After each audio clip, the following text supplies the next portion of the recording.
우리가 주일날 들었던 말씀 20절의 말씀을 이제는 14장 전체, 크게는 12장부터 14장 그 은사장이라고 하는데, 이제 14장에서 이제 은사를 어떻게 사용할 것인가, 그 원칙이 무엇인가를 이제 방언과 예언을 가지고 말씀하시는데, 그 맥락에 따라서 한번 우리가 또 말씀을 들으려고 하는데요. 20절에 우리가 아까 기도한 대로 하나님께서 바울 사도를 통해서 지혜는 장성한 자가 되고, 그리고 악에는 어린아이가 되라, 이렇게 말씀을 하십니다. 그리고서 이제 그 20절 전과 후에 여러분들 이제 보시면 알겠지만 예언과 방언에 관한 바울 사도의 일종의 지침들이 쭉 이제 나오는데, 21절에서는 이제 율법에 기록된 바 하면서 이사야서 말씀을 인용을 하십니다. 그러면서 이사야서에 이제 방언에 관한 말씀이 나오는데, 그런데 여러분들이 보통 이렇게 이제 신약 성경에서 구약의 구절들을 인용할 때 보면 그냥 단순 인용이 아니고, 우리가 보통 이렇게 이제 논문 같은 데서 인용을 하잖아요. 그럴 때 보면은 그 논문에서 말하는 내용과 연결된 걸 가져오지, 논문하고 전혀 다른 내용인데, 그러니까 음가만 같다고 해서, 또 뭐 이렇게 이제 표면적으로 유사하다고 해서 인용하면 큰일 나잖아요. 잘못 해석한 거니까. 그런데 여기 이제 성경에서 보면, 예를 들어서 예수님께서 마태복음 10장의 34절 보면, 그 이하 쭉 보면은 집안 식구가 원수리라, 이걸 이제 미가서에서 인용하시거든요.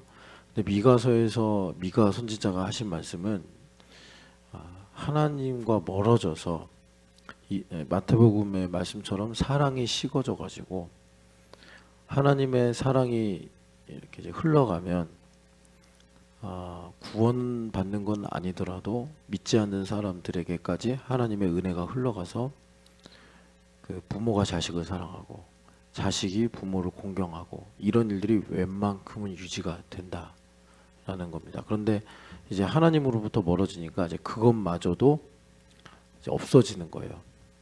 그래서 이제 부모가 자식을, 뭐 보면 여러분 그 이제 심판에 관한 구절이 있을 때 보면, 그 자식을 부모가 이제 잡아먹는다, 이런 말씀이 있잖아요. 전쟁 상황 속에서.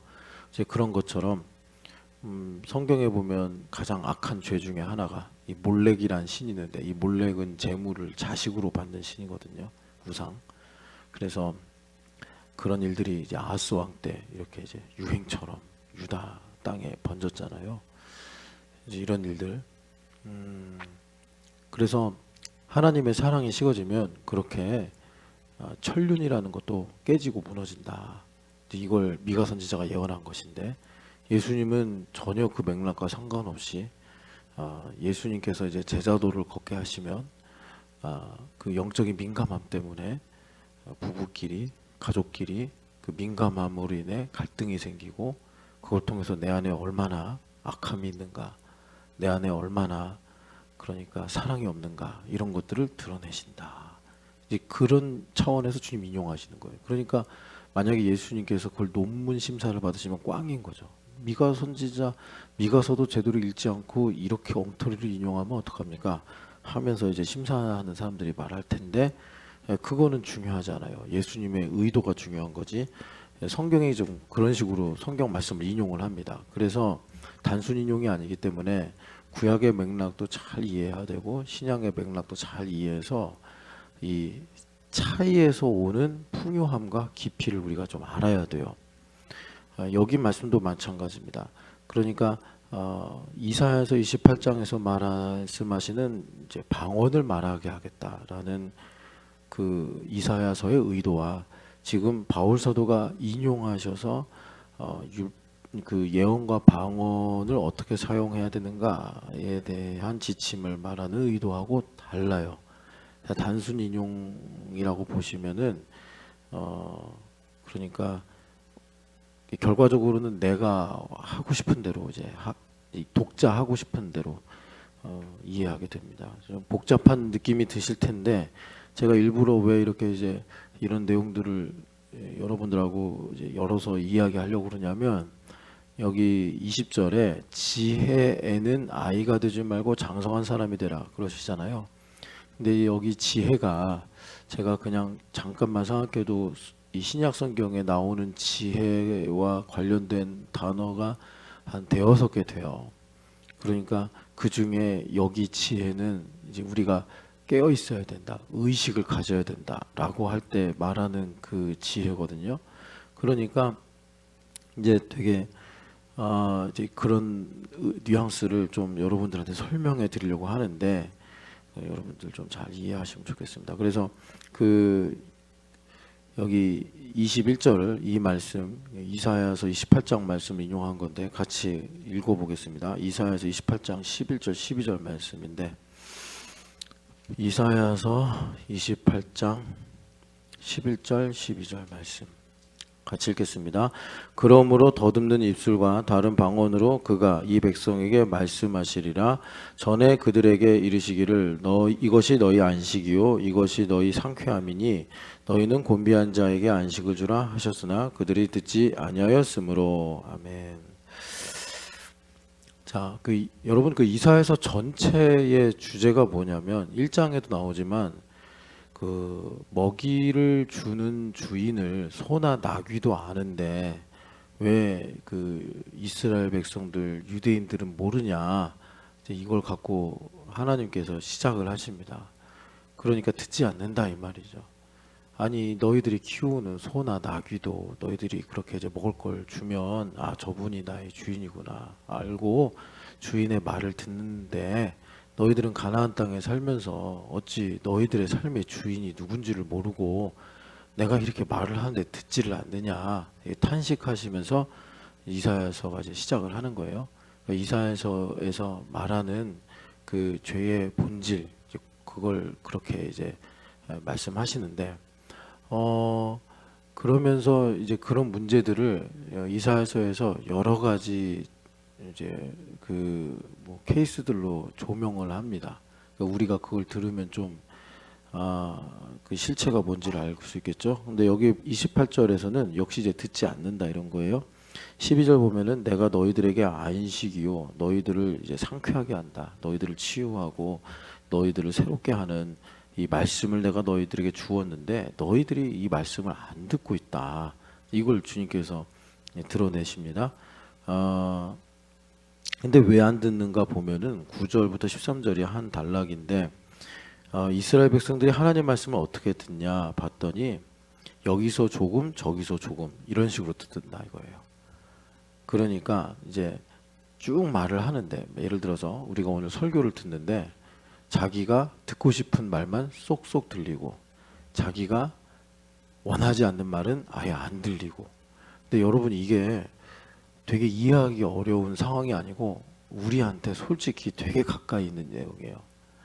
설교를 하는데 우리가 악에는 어린아이가 되지 않고 악에는 장성한 자가 되죠. 그러면 놀랍게도 설교 중에 나한테 부담이 되거나 내가 들었을 때 내가 원하지 않는 그런 이제 메시지들이 있다. 그러면 진짜 이 의식 속에서 자동 필터가 이루어집니다.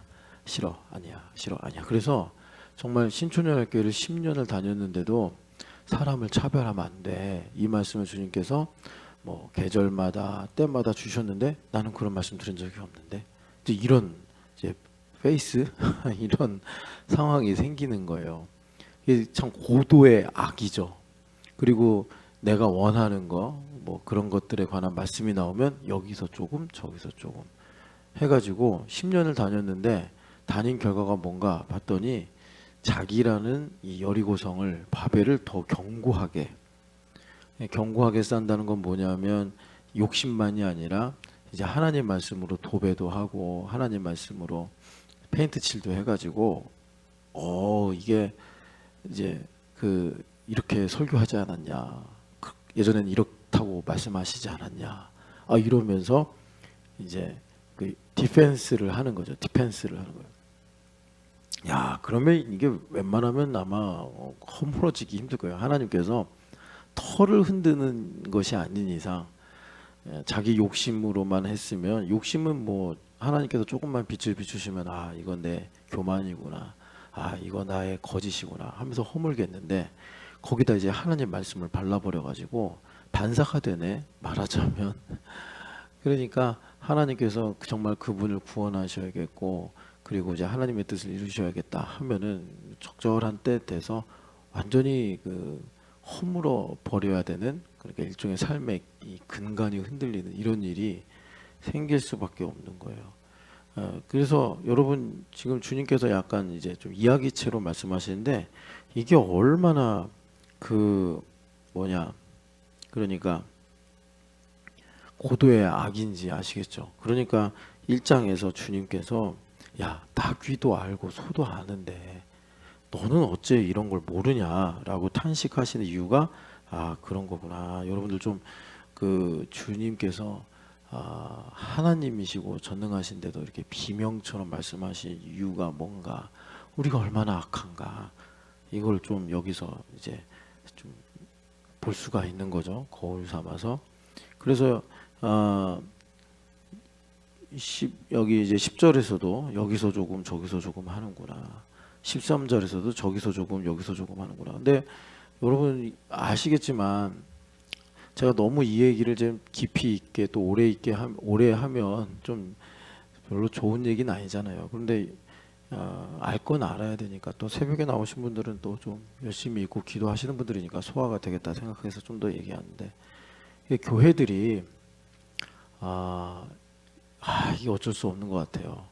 그러니까 이 관성이라는 게, 이 중력이라고 그래야 되나? 하여튼 이게 엄청난 게, 그 제가 예전에 한번 말씀드렸잖아요. 우리 한국 교회가 이제 미국의 덕을 많이 입었고, 그런데 이제 미국이라는 나라가 이제 역사를 보면은 짧지만 그 안에 무슨 일이 있었냐면, 1차 대각성 운동, 2차 대각성 운동이 있었다. 1차는 1700년대 18세기, 2차는 19세기 때 있었다. 근데 2차 때는 1차를 모방해서 이런 저런 조건을 맞추면 부흥이 일어난다. 그걸 이제 우리 장로교단에서는 알미니안이라고 말하는데, 그렇게 되면서 나중에 그게 어떤 결과로 나오냐면 교회 성장하기라고 해서 나와요. 여러분, 국가가 성장하는 건 이해가 되죠. 그리고 회사가 성장하는 건 이해가 되죠. 그거는 좋은 일이죠. 가정이 성장한다, 그거 좀 이상하죠. 가정이 성장한다. 가정은 성장하는 게 아니잖아요. 그죠? 그러니까 교회가 성장한다, 이것도 되게 이상한 말인 거예요. 교회가 성장한다.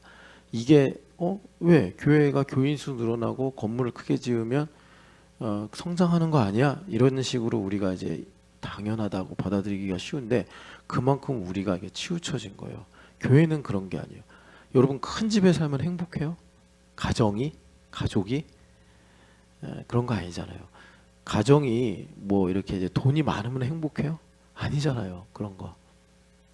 그러니까 교회는 그런 곳인데, 하나님의 나라인데, 이제 이런 것들이 미국에서 약간 이제 치우쳐가지고 약간 뭐라 그럴까, 자본주의적 개념이 들어가서 혼탁해진 거예요. 근데 한국도 그런 영향을 받았어요. 받아가지고, 그러니까 이제 문제가 뭐냐면, 교회가 성장을 해야 되니까 사람들의 입맛에 맞게 설교를 해야 되잖아요. 입맛에 맞게 설교를 해야 되다 보니까 여기서 조금 저기서 조금 이런 일들이 계속 반복해서 이루어져서 알게 모르게 확증 편향이 돼버리는 거예요. 그런 것 중에 대표적인 게, 여러분, 제가 무슨 이렇게 되게 전문가는 아닙니다. 제가 만약에 정말 계획대로 유학을 가가지고 공부를 하고 그랬으면 제가 아마 그런 류의 책을 좀 쓰지 않았을까 싶은데, 그러니까 자크엘로 선생님이 그러잖아요. 그 물질은 복이 아니다. 그런데 뭐 하여튼 이제 이 부자 되는 걸 복이라고 이제 많이 설교한단 말이에요. 복 받아야 된다고 어떤 식으로 표현하든 간에.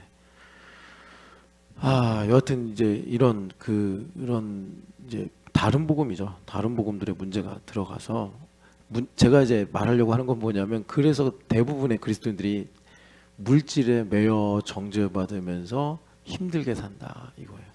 그냥 가난한 게 꼭 힘든 건 아니거든요. 그만큼 믿음이 성숙이 돼 있고 왜 하나님 나에게 이런 일을 주셨는가 하면은 우리가 가난하나 부하나 바울사도 말씀하신 대로 모든 사람을 부욕케 하며 모든 것을 가진 자로다 이렇게 살아갈 수가 있는데 그 놀라운 뭐랄까 멋과 능력과 세상 사람들이 추앙하고 싶어하는 그 가치를 교회가 스스로 이제 잃어버렸어요. 교회나 세상이나 주식 사고 하나님 주식 좀 올려주세요. 집 사고 집값 좀 올려주세요. 다 그러고 살고 있는 거예요. 그런데 제가 이게 나쁘다는 게 아니라 이렇게 되면 결국은 누가복음 16장에 말씀하시는 것처럼 만몬에게서 벗어나지 못하는 거라. 벗어나지 못해. 그리고 마태복음 6장에 나오는 것처럼 내 게 없어요. 하늘나라 가서 내 게 없다고. 내 것이 없다고. 하나님의 것이 내 것이 되는 건데 이 땅에서 다 내 거라고 생각하고 살아가지고 내 것이 없어요. 그래서 지금 사실은 이제 이 여기서 조금 저기서 조금 이것 때문에 제가 지금 물질 갖고 여러분들에게 설교하게 됐는데 여러분 그 창세기 1장부터 이제 4장까지 쭉 나오고 4장에서 그 가인과 셋의 라인이 딱 나뉘죠. 저는요 가인은 명확하게 나와 있잖아요. 가인은 도시를 만들었다. 예, 그러니까 가인이 어떤 식으로 살았는지는 그거 하나로도 충분히 설명이 되는데 셋의 라인 사람들, 그러니까 오늘날로 말하면 교회죠. 교회의 원류인데 이 셋의 라인들은 어떻게 살았는지 힌트가 없고 딱 하나 있어요. 여호와의 이름을 불렀더라. 그러니까 우리가 그냥 생각 없이 보면은 가인이나 셋이나 뭐 마을 만들어서 이렇게 이제 살지 않았을까. 근데 그때는 이제 국가도 없는 시절이기 때문에 우리가 참 그 이해하기가 어려운 건데 사람이 또 940 살고 그런데 제가 이렇게 이제 성경을 처음부터까지 쭉 읽다 보니까 조금 이제 셋의 사람들이 어떻게 살았는지가 조금 이해가 되는 게 그게 뭐냐면 이 사람들 거의 제 생각엔 90%인데 뭐 제가 그렇게 대단한 신학자도 아니고 깊이가 있다고 할 수 없으니까 한 70%에서 80% 정도 셋의 라인들은 유목민으로 살았을 가능성이 상당히 높다. 뭐 수렵 채취한다고 그러잖아요. 정착하지 않고 유목민으로 살았을 확률이 상당히 높다. 그런데 여러분 알겠지만 지금도 유목민들은 사라져가고 있잖아요. 저기 시베리아 그 끝에서만 좀 이제 남아 있고 대부분 다 이제 문명에 물들어가지고 도시화됐다고 하는데 그런데 유목민들은 크게 재산이 필요 없어요. 맨날 이동해야 되기 때문에 짐은 최소화해야 되고 그리고 그들이 왜 이동하는가 보았더니 이제 꼴을 찾아다니는 거예요. 꼴을 찾아다니는 것. 그래서 뭐 아벨도 이제 양 키웠다고 그러고 가인과 아벨을 나눈 거는 이제 예물 드리는 거에서 나눠졌고 그래서 저는 그냥 여호와 이름을 불렀더라 이것이 이제 기도하고 예배했다라는 것의 표현인데 이분들이 그렇게 간절히 예배한 것은 하나님 어디에 꼴이 있습니까? 하나님께서 이제 섭리를 따라서 인도하셔가지고 그들을 먹이고 키우고 이렇게 이제 보호하신 것이 아닌가. 그런데 이제 세월이 수천 년 지나가다 보니까 이제 가인의 도시들을 만나는 거죠. 너무 재밌는 거예요. 음악도 있고 먹을거리도 다양하고 유목민들은 여러분 지금도 그 다큐 같은 거 보면 알겠지만 그 소나 이런 거 언 상태에서 칼로 째가지고 먹고 뭐 이제 요 정도지 뭐 이 조미료를 넣고 양념을 넣고 해가지고 막 맛있게 해서 먹는 그런 식이 아니거든요. 그리고 이제 거기에 도시가 생기면 이벤트도 있고 놀이 문화도 생기고 그러니까 거기 혹해서 섞이기 시작하면서 이제 노아의 홍수가 나타난 게 아니냐 이제 이렇게 보는데 제가 그렇게 보는데 그래서 여러분 제가 뭘 말씀드리려고 하냐면 그건 이제 과거니까 오늘 우리는 어떻게 살아야 되느냐 저는 그 부분도 유목민으로 살아야 된다 이렇게 생각을 해요. 유목민으로. 그래서 이 부분은 여러분들이 좀 자신에 대해서 깊이 성찰하셔야 돼요. 여러분들이 얼마큼 가져야 되느냐 문제가 있잖아요. 하나님께서 가라 서라 뭐 서쪽으로 가라 동쪽으로 가라 라고 하실 때 여러분들이 충분히 순종할 만큼만 가지셔야 돼요. 내가 주님께서 가라고 그러는데 이거 너무 많이 가져가지고 이동이 힘들다 그러면 이거는 이제 지나친 문제가 되는 겁니다. 그래서 저는 여러분들이 이제 뭐 집을 산다, 차를 산다, 뭐 주식을 산다, 또 뭐 저축을 한다, 뭐 어디를 뭘 한다 할 때 여러분들이 그 정체성을 좀 깊이 있게 묵상하셔서 그래야지 제가 이제 말씀드리는 거는 여러분 중요한 건 뭐냐? 물질을 다스리고 그 물질 다스리기 전에 내가 물질에서 자유해야 되고 그리고 물질을 다스려야 된단 말이에요. 이제 그렇게 살으려면 그 셋의 라인의 이 사람들이 그들의 삶을 통해서 증언하고 아브라함이 증언하고 다윗 왕이 증언하고 예수님 증언하시고 하는 것처럼 그래서 제가 얼마 전에 재밌는 표현을 하나 만들었어요. 가난하지 않은데 부족한 것이 없는 게 기독교인이에요. 아닌가? 가난한데 부족함이 없나? 또 시간이 지나니까 헷갈리는데 하여튼 가난해 보이는데 부족함이 없는 건가? 하여튼 그게 기독교인이에요. 그게 기독교인. 그래서 이제 제가 왜 이런 말씀을 드렸냐면 이 물질 문제에 대해서 너무 민감하고 중요하니까 여기서 조금 저기서 조금 이래가지고 우리가 오히려 다른 복음 때문에 이 물질이 참 우리를 힘들고 골마 터지게 만들더라.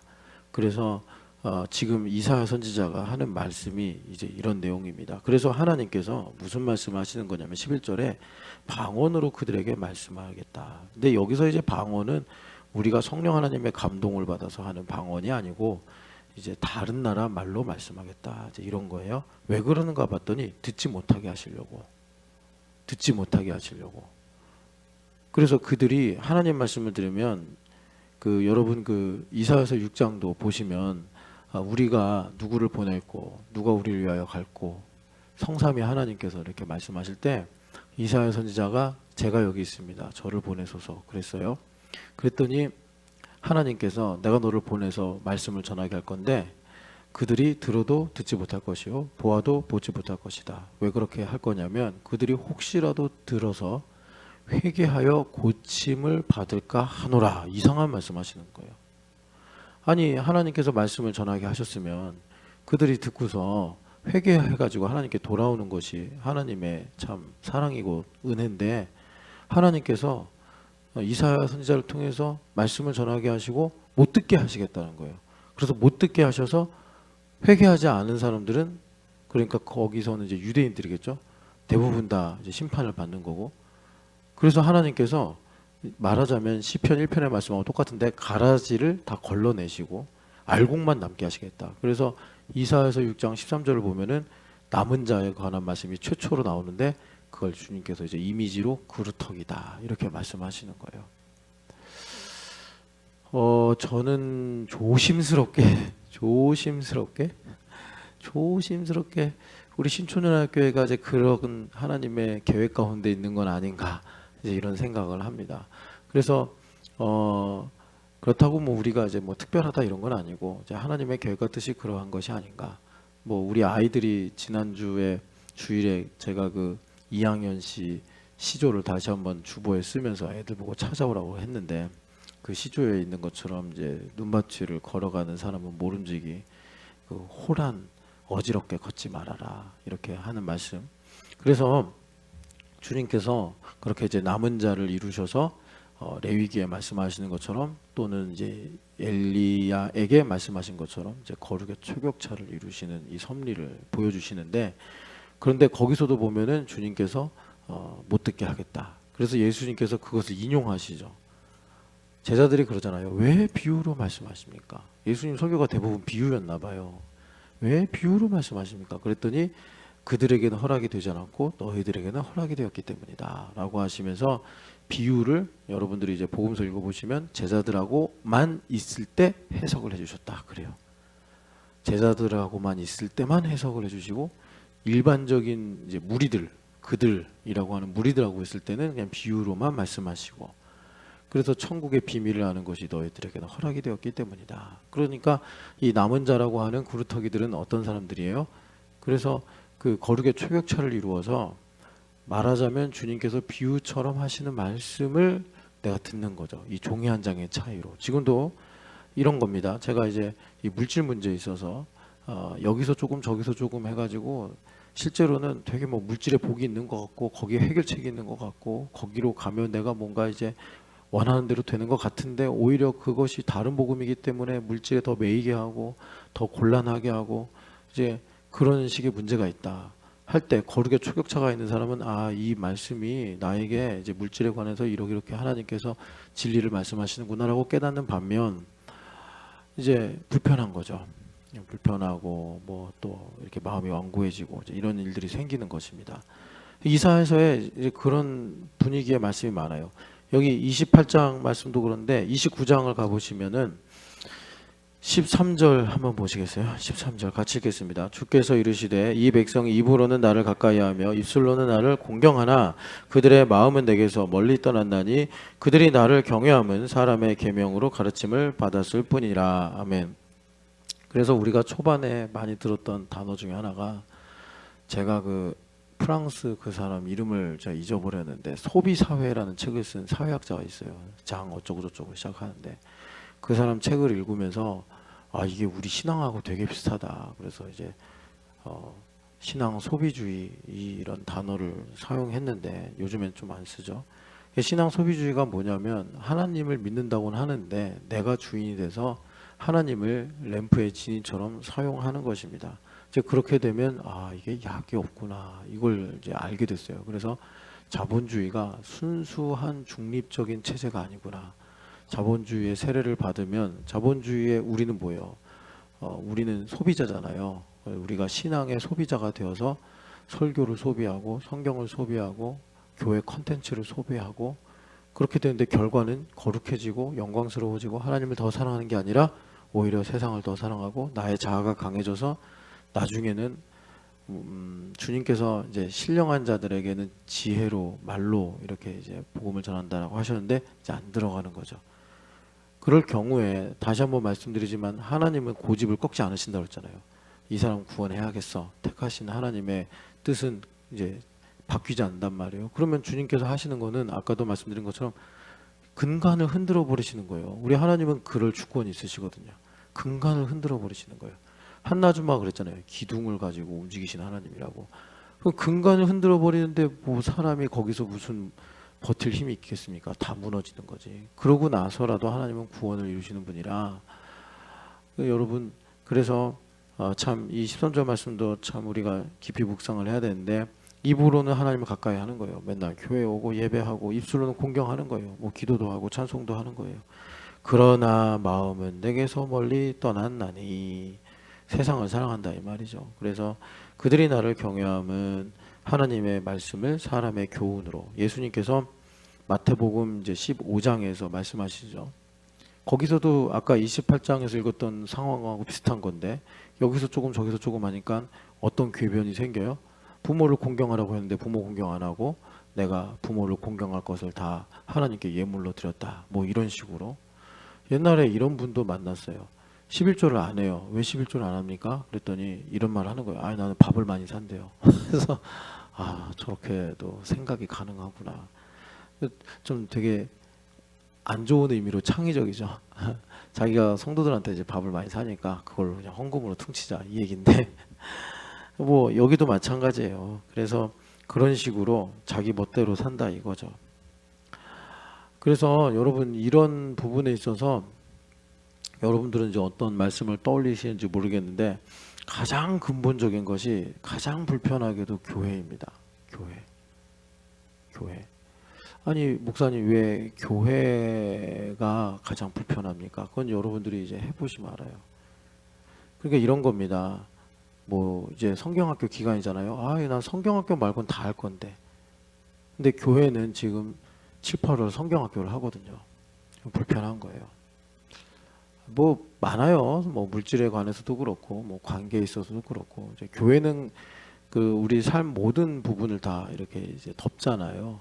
그냥 각자의 삶에 이런 불편함을 야기하는 게 교회예요. 물질의 문제에 있어서 좀 그렇게 얘기 안 했으면 좋겠는데 뭐 이제 또 어떤 분들은 그런 것도 있더라고요. 하나님의 음성을 깨닫는데 딱 교회가 돼서 보면 그건 하나님의 음성을 깨닫는 게 아니야 이렇게 이제 주님 말씀하시는 거예요. 그거는 너가 아직 어린 아기 같이 너가 필 받아서 행동하는 거야 이렇게 딱 말씀하는데 상당히 불편한 거죠. 자기는 그게 좋은데 자기는 뭐 유튜브 통해서 말씀을 듣거나 자기는 혼자서 이렇게 하나님 말씀 듣는 게 좋은데 그거 다듬어야 돼. 서로 나누면서 배우려고 하면서 목사님한테 배워야 돼.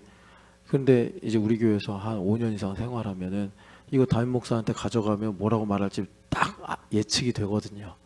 자기가 원하는 대로 얘기 안 하고 이상한 얘기 할 거를 너무나 잘 알기 때문에 이제 그때부터는 이제 자기 스스로 이렇게 말할 건 말하고 말하지 않을 건 말 안 하고 이런 식으로 가는 거예요. 여하튼간에 이제 이런 말씀이 그런 겁니다. 그래서 여러분 제가 드리려고 했던 말씀이 뭐냐면 지금 우리가 의식에서는 장성한 자가 되라. 이 14장 20절 말씀 이 부분을 지금 이제 방언과 율법, 방언과 예언으로 보는 거예요. 그래서 이사야서에 하나님께서 이 이스라엘 백성들의 행태가 어떠냐면 여기서 조금 저기서 조금 하면서 하나님의 말씀을 자기 편의대로 끌어다가 쓰니 하나님께서 아예 이들이 들지 못할, 이해하지 못할 방언으로 말을 해버려 가지고 그 짓을 못하게 만들 거다. 이렇게 지금 주님께서 말씀하시는 거예요. 약간 비슷하죠.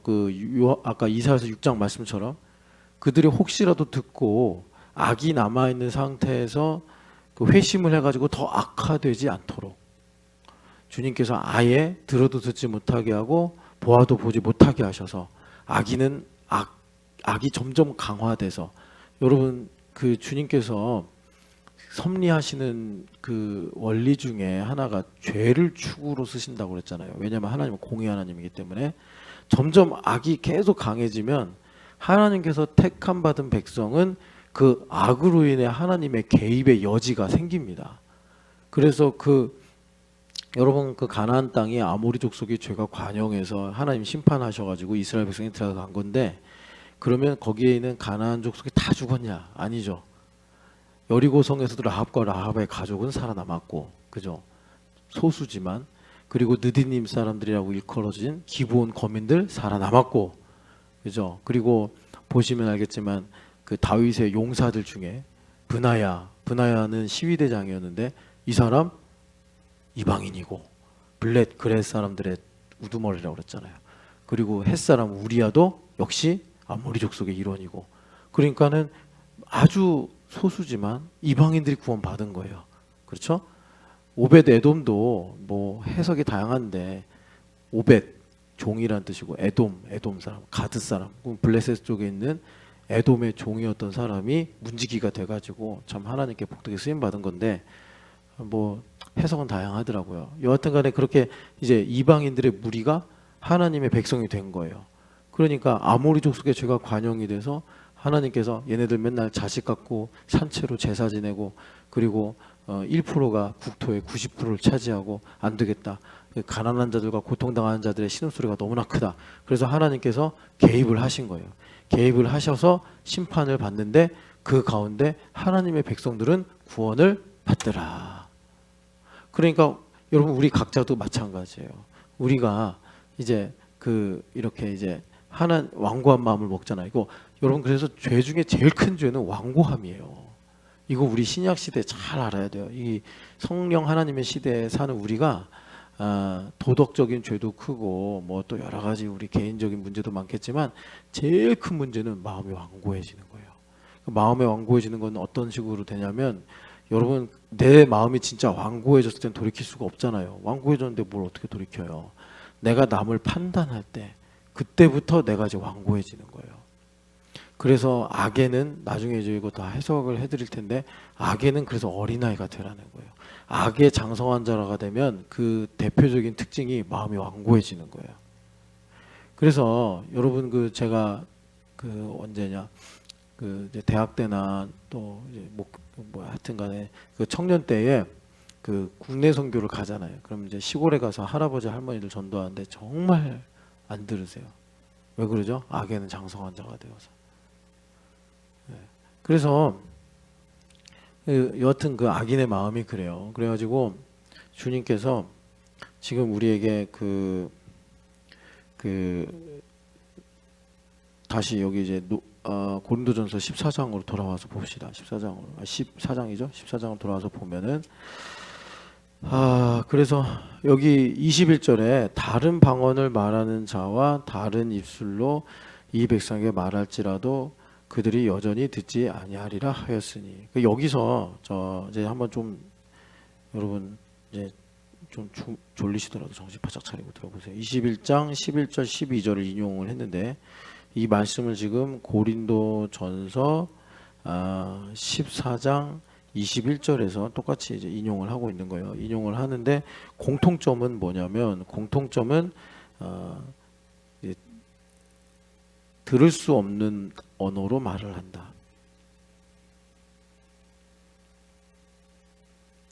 이거 이제 똑같이 이제 방언이라고 하죠.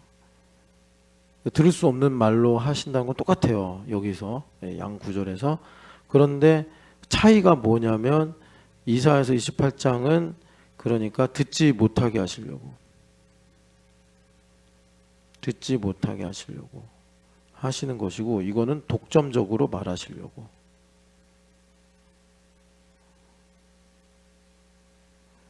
여러분 그 방언이 뭐냐 이걸 좀 아시면 좋은데, 그 14장 2절을 보시면 방언을 하나님께 하나니 알아듣는 자가 없고 영으로 비밀을 말함이니라. 제가 이 뇌나 언어의 이 뭐 깊이 있는 비밀, 그러니까 욥기에 보면은 뭐 바다의 근원이 무엇인지 아느냐, 땅의 기둥이 무엇인지 아느냐, 이런 근원적인 질문을 하시잖아요.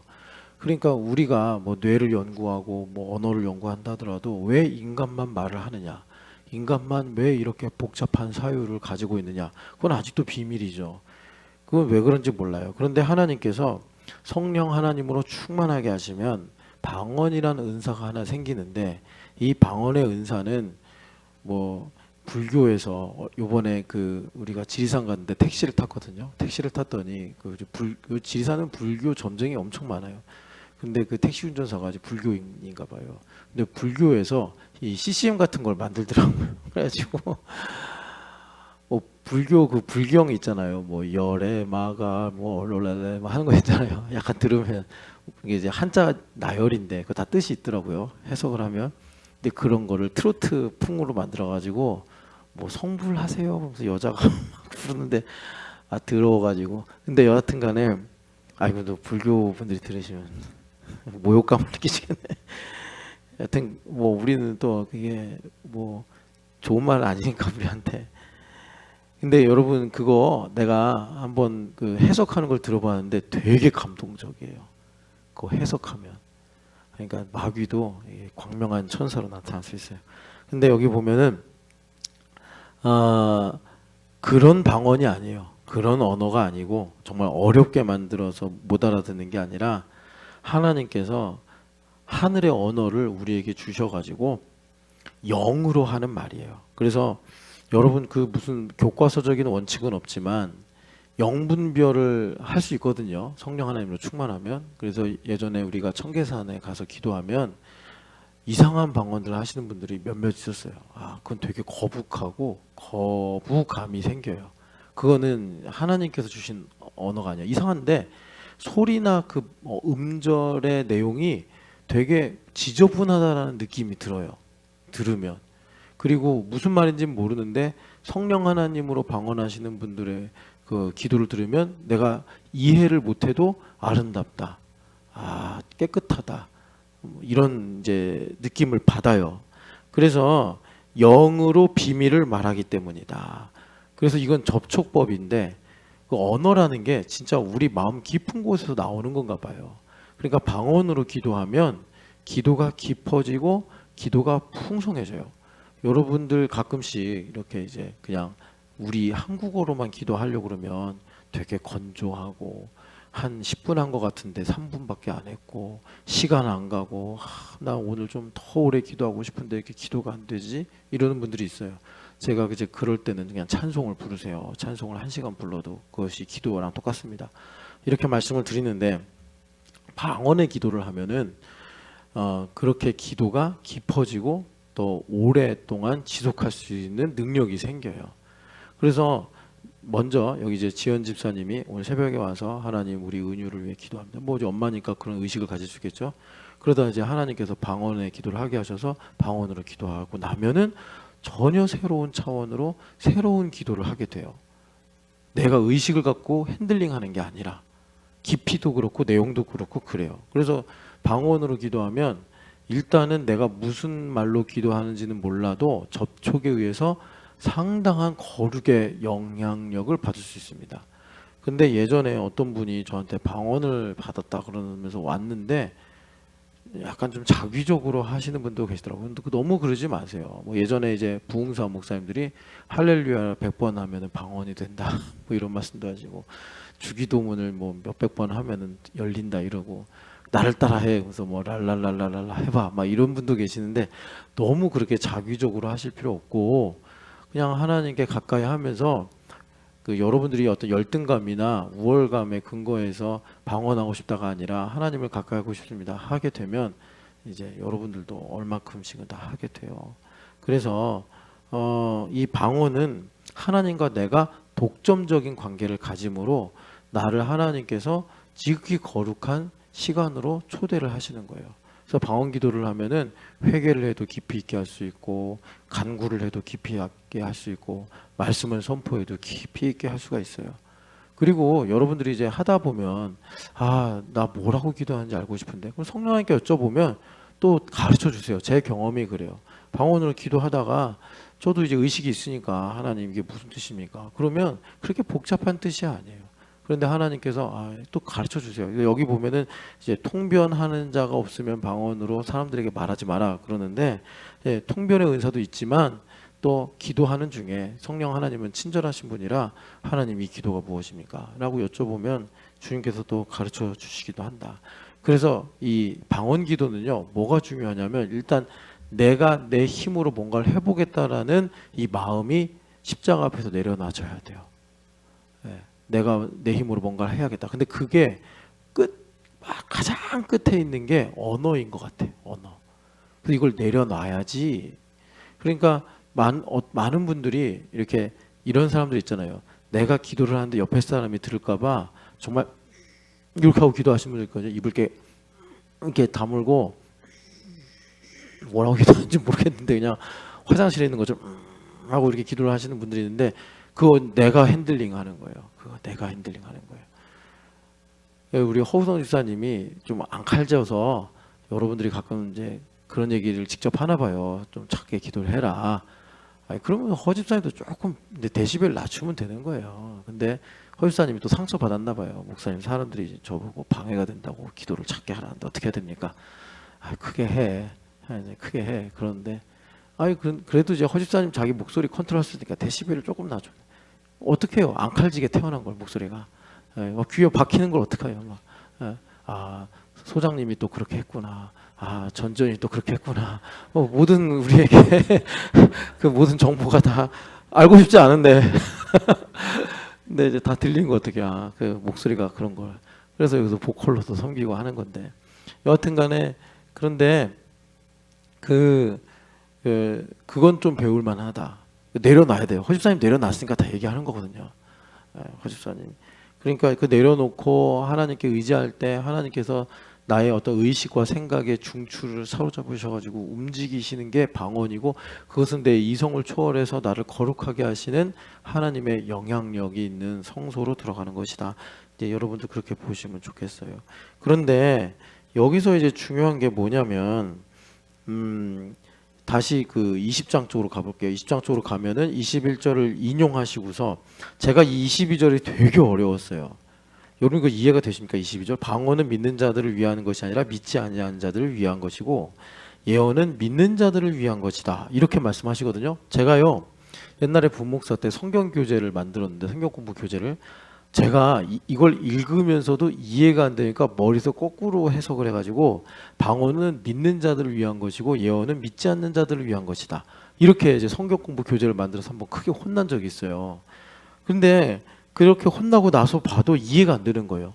방언은 믿는 자들을 위한 것인 것 같고 예언은 믿지 않는 자들을 위한 것 같은데 여기 바울 사도가 분명히 말씀하시기를 방언은 믿지 아니하는 자들을 위한 것이고 예언은 믿는 자들을 위한 것이다. 이렇게 말씀을 하니까 이거 여러분이 이해가 되시는지 모르겠는데 요거를 이제 이해를 하시는 게 의식에서는 장성한 자가 되는 겁니다. 여러분 이걸 좀 약속으로 받으시고 머리를 좀 이렇게 이제 시간 얼마 안 남았지만 집중해 주시면 좋겠어요. 그러니까 아까도 말씀드렸지만 이 방언의 효용, 방언의 유익이 무엇이냐? 그거는 기도를 풍성하게 하는 거예요. 나에게 하나님께서 영감을 주시는 채널을 성령 하나님께서 풍성하게 하시는 방법이 방언이에요. 그래서 저는 적극적으로 여러분들에게 그 방언 기도를 하기를 좀 권합니다. 왜냐하면 세상이 너무 어지럽고 더러운 게 많고 우리 생각도 수시로 오염돼 가지고 우리가 이 언어는 그릇이라고 그러잖아요. 그러니까 이 생각을 담는 그릇인데 이 그릇 안에 너무 더러운 게 많아. 여러분들이 가끔 꿈꾸면 얼마나 더러운 생각이 많은지 아실 거예요.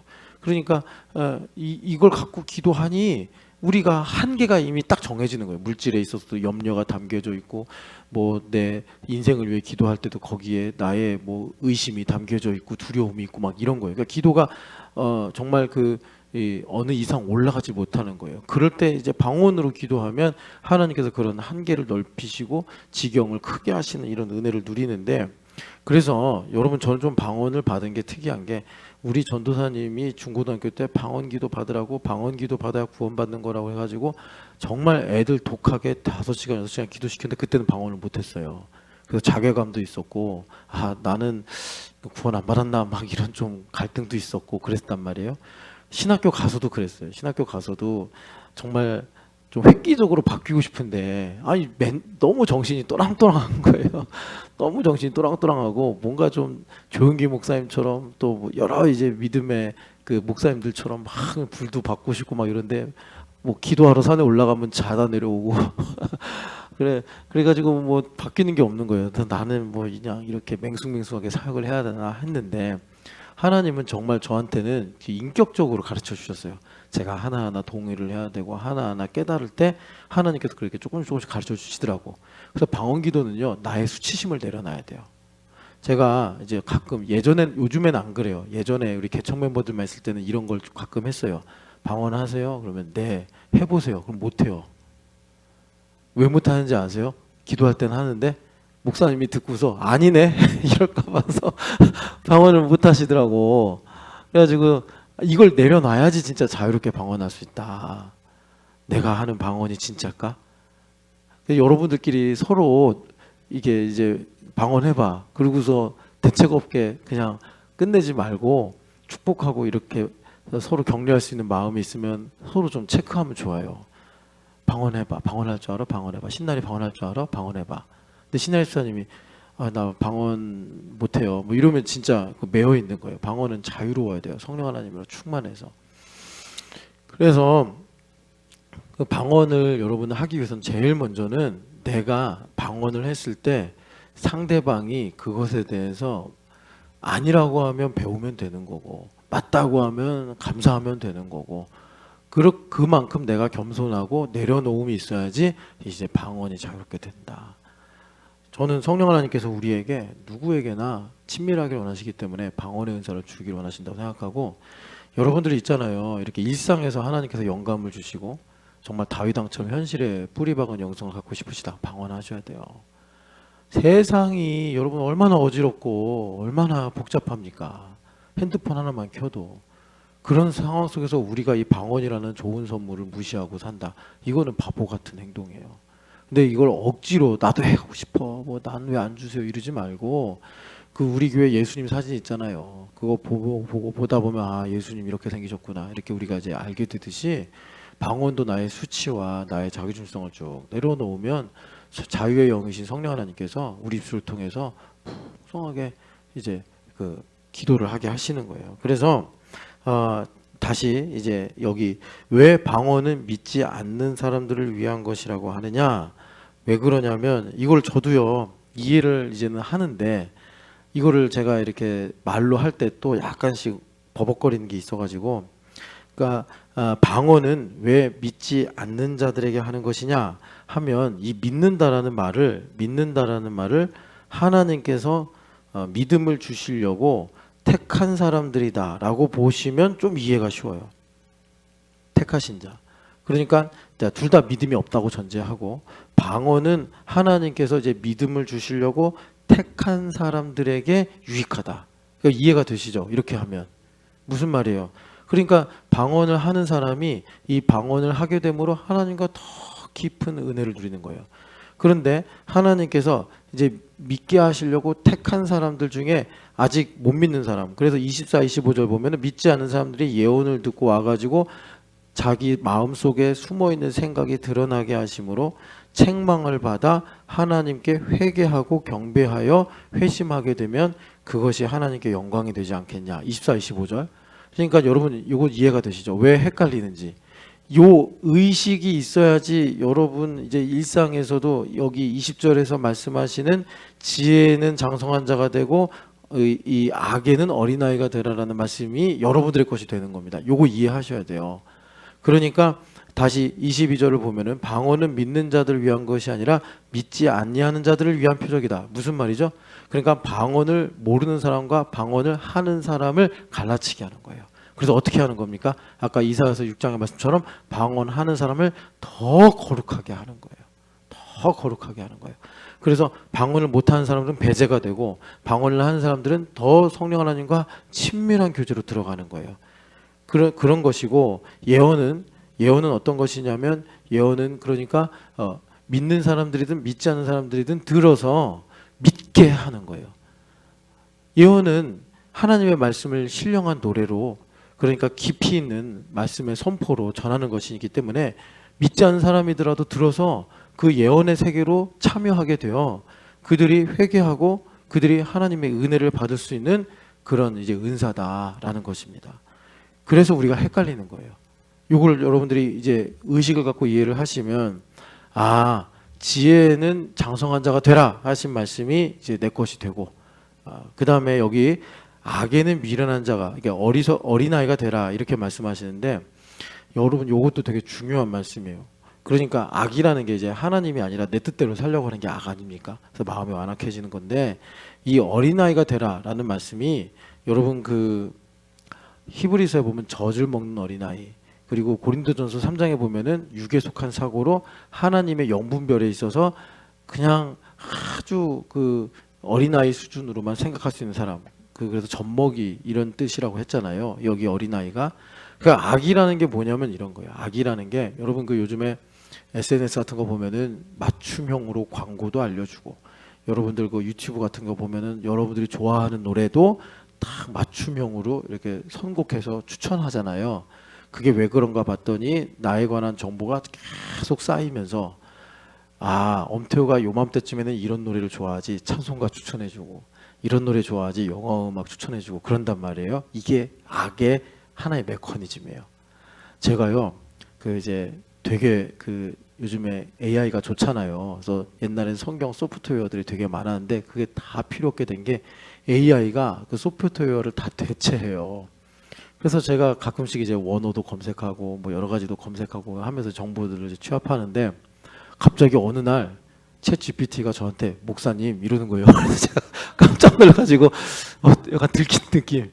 내가 목사인 거 어떻게 하지? 그러니까 맨날 이제 성경 이야기나 역사 이야기나 뭐 이런 것들을 주로 이렇게 내가 편집하다 보니까 이 녀석이 이거 목사구나 이렇게 파악하고 갑자기 목사님 뭐 이렇게 하시면 더 좋을 거예요. 이렇게 얘기하는데 깜짝 놀랐어요. 그러니까 악이라는 게 뭐냐? 그러니까 우리가 이 땅을 살면서 자기 중심성으로 만들어진 알고리즘이 켜켜이 쌓이는 거예요. 그래서 하나의 이 결론을 도출하는데 그게 악의 장성한 자가 되는 거예요. 그래서 그것을 대표적인 걸 하나 딱 핀포인트처럼 찝은 것이 차별. 야고보 선생님이 차별 이렇게 말한 거예요. 차별. 이것이 왜 악이라고 그랬죠? 최고의 율법인 이웃사랑과 딱 정확하게 대척이 되기 때문에. 무슨 말이에요? 내가 사람을 차별하면 내 안에서 율법의 완성이신 예수님께서 일을 못하신다 이거예요.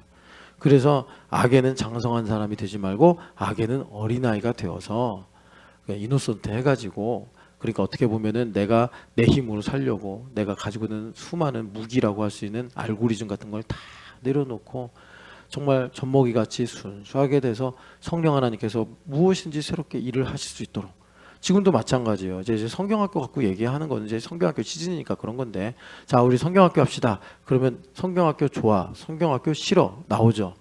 이게 AI가 저한테 어느 날 갑자기 제가 묻지도 않고 말도 안 했는데 목사님 하는 거랑 똑같다니까요.